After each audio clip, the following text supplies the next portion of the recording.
Friends, శాస్త్రవేత్తల అంచనా ప్రకారం సుమారు 52,000 ఏళ్ల క్రితం 1,00,000 కిలోమీటర్ల వేగంతో ప్రయాణిస్తున్న ఒక భారీ ఉల్కా భూమిని ఢీకొట్టింది.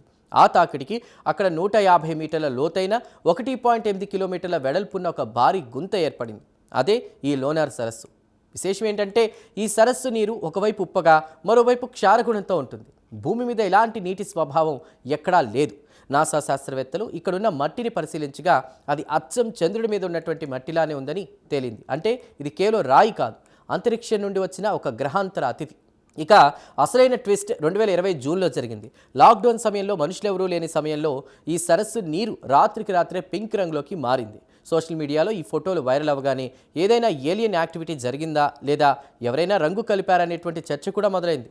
వెంటనే మహారాష్ట్ర ప్రభుత్వం అగర్కర్ రీసెర్చ్ ఇన్స్టిట్యూట్ శాస్త్రవేత్తలను రంగంలోకి దించింది. వారి పరిశోధనలో ఒక షాకింగ్ నిజం బయటపడింది. అదేంటంటే ఆ నీటిలో అలో ఆర్కియా అనేటువంటి ఒక ప్రత్యేకమైన సూక్ష్మజీవులు పెరగడం వల్ల ఆ రంగు మారిందని తేలింది. నీటిలో ఉప్పు శాతం పెరగడం, వేడి పెరగడం ఈ బ్యాక్టీరియా కెరోటినాయిడ్స్ అనేటువంటి పిగ్మెంట్లను విడుదల చేసిందనేది అర్థమవుతోంది.